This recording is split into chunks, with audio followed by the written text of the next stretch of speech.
La mayoría de cusqueños conocemos la Iglesia de la Compañía de Jesús, que está ubicada en la Plaza de Armas.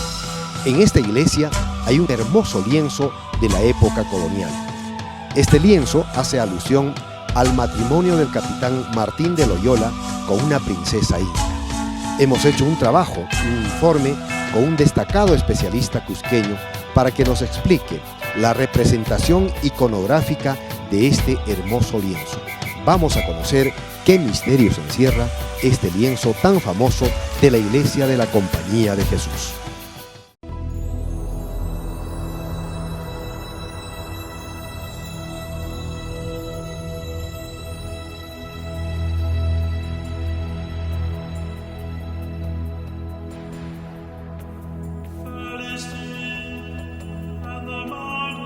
Alguna vez al ingresar a la Iglesia de la Compañía de Jesús, ¿se percataron del lienzo que se ubica al inicio del templo? Presente exactamente en la parte superior del muro del lado izquierdo o del Evangelio. Pues este singular lienzo tiene mucha historia que contarnos, ya que con la invasión española también llegaron diversas órdenes religiosas para implantar la fe cristiana, siendo los medios más utilizados para evangelizar la pintura mural y los lienzos. Una de las órdenes religiosas que llega al Perú son los jesuitas, quienes aparte de evangelizar en lenguas nativas, tenían la misión de generar estrategias para la dominación político-ideológica de la población, todo de la mano con la corona española. Para muestra, ponemos a su consideración el análisis e interpretación de una de las expresiones más importantes que tiene el acervo cultural cusqueño. Se trata del lienzo titulado El matrimonio del español Don Martín de Loyola con la princesa Beatriz Clara Ñusta, una investigación del catedrático Germán Cesenarro Benavente. El lienzo constituye, en cuanto a su composición, constituye un díptico. Quiere decir que se trata de dos escenas, ¿no?, divididas en el espacio del lienzo mediante un eje de composición vertical, que en este caso está justamente pasando por la mitad del cuadro. En este díptico podemos apreciar principalmente a dos personajes que dentro de la iconografía cristiana, ¿no?, son los principales personajes que han protagonizado la historia de la orden jesuita. Se trata de San Ignacio de Loyola, aquí hacia el lado izquierdo, y San Francisco de Borja en el lado derecho. Hacia el lado izquierdo podemos apreciar la primera pareja, que es justamente el capitán español Martín García Oñaz de Loyola y su esposa, la princesa doña Beatriz Clara Ñusta. En la parte superior, al fondo, ¿no?, como parte de una escenografía donde aparecen unos templos y una arquitectura en piedra, podemos apreciar allí la corte de los incas de la dinastía de Vilcabamba. Específicamente se trata del retrato, ¿no?, del inca Felipe Túpac Amaru, al centro, bajo el quitasol de plumas, ¿no?, y a los costados su hermano Diego Sayri Túpac, padre de la novia, y la madre de la novia, la princesa María Cusi Huarcaicoya, hija del inca Huáscar. Detrás, ¿no?, están algunos personajes vestidos a la usanza de los militares incas, ¿no?, que componen pues toda una escena que estaría representando, ¿no?, la corte de los incas, que en aquel entonces, en el momento histórico que se pinta este lienzo, estaba levantada en armas contra la corona española. Hacia el lado derecho, en primer plano, podemos apreciar una segunda pareja. Se trata, ¿no?, de Juan Enríquez de Borja, ¿no?, caballero de Santiago, como podemos ver allí, y su esposa, ¿no?, la princesa Ana María Clara Coya de Loyola, hija del primer matrimonio, ¿no? Al fondo podemos apreciar justamente la escena, una escena de las nupcias, el matrimonio que se está desarrollando, y posiblemente, ¿no?, este matrimonio tenga como fondo parte de una arquitectura que corresponde a la ciudad de Madrid en el siglo XVII, porque fue allí donde se llevó a cabo este matrimonio.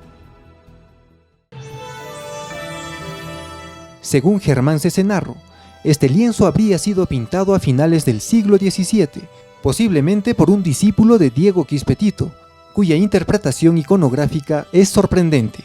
Pero lo interesante acá es mostrar que en la corte de los incas, justamente la manera de representar a los incas está muy de acuerdo con la forma de representar a los incas cristianos del siglo XVII. Justamente allí, si podemos apreciar a Sayri Túpac y a Túpac Amaru, estos incas llevan sobre el unku un sol en el pecho y en los hombros una representación de leones, ¿no? Y justamente esta forma de representar a estos personajes incas cristianos se va a dar muy frecuentemente en todos los lienzos de la pintura cusqueña del siglo XVII.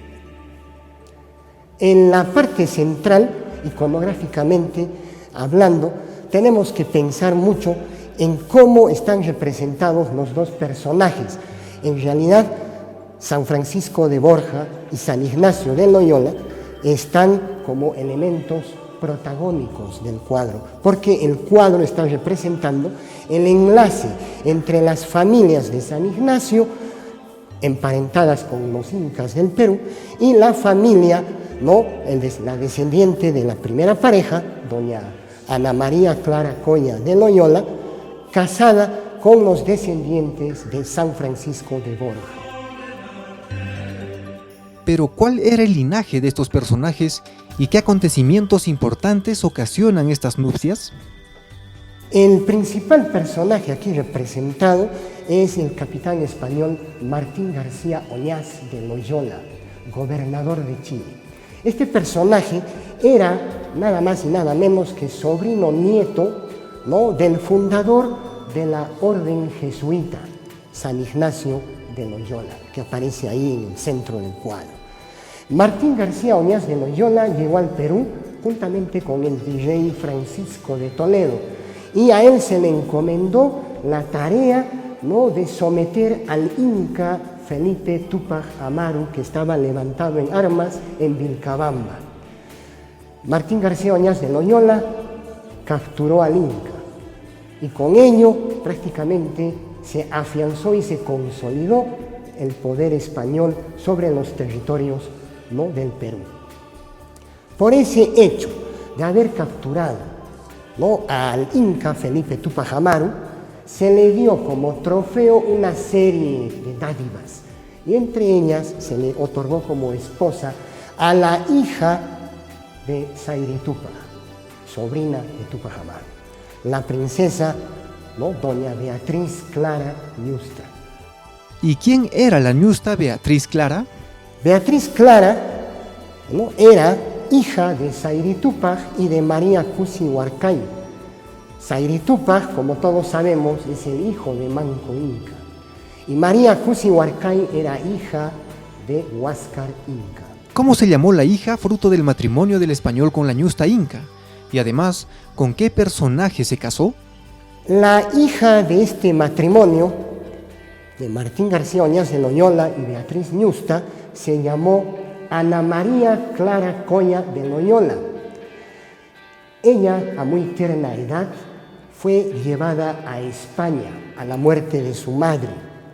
Fue llevada a España, ¿no?, y en España, al tener la mayoría, la edad de casamentera, ¿no?, la corona española decidió casarla con otro personaje muy importante allá en España, ¿no?, Juan Enríquez de Borja, que era bisnieto de San Francisco de Borja. Y ese matrimonio se llevó a cabo en Madrid.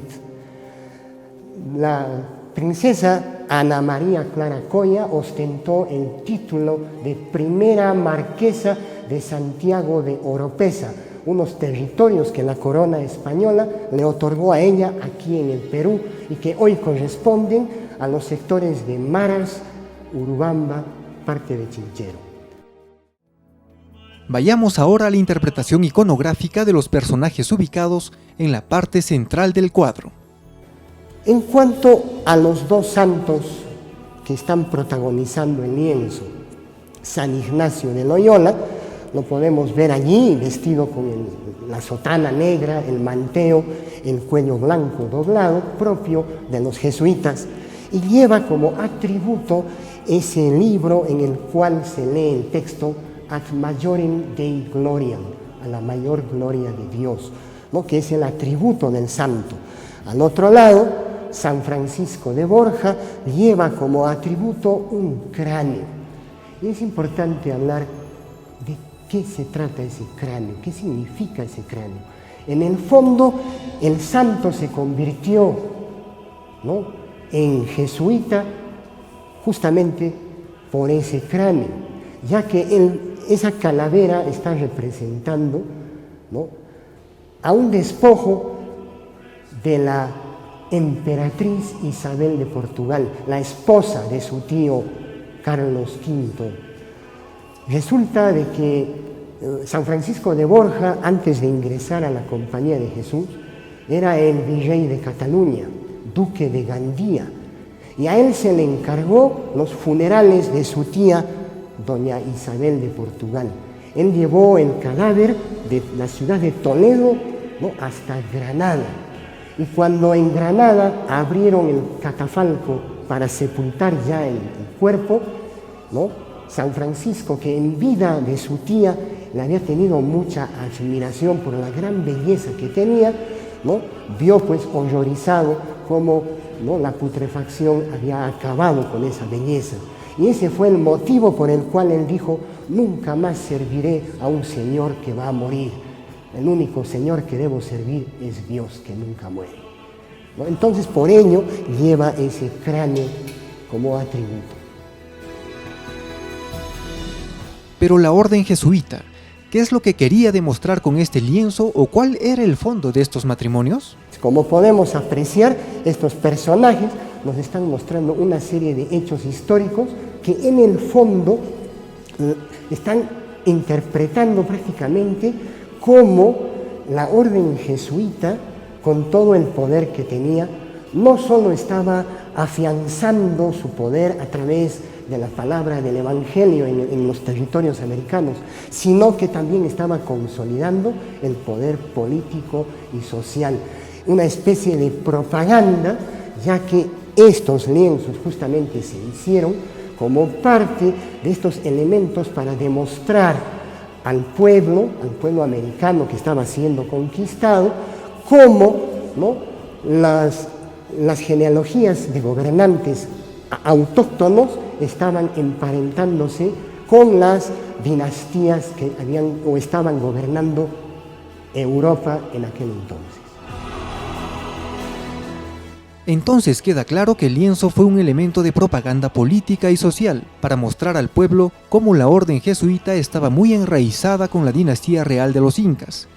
De allí la importancia de su contenido en la evolución histórica del Perú.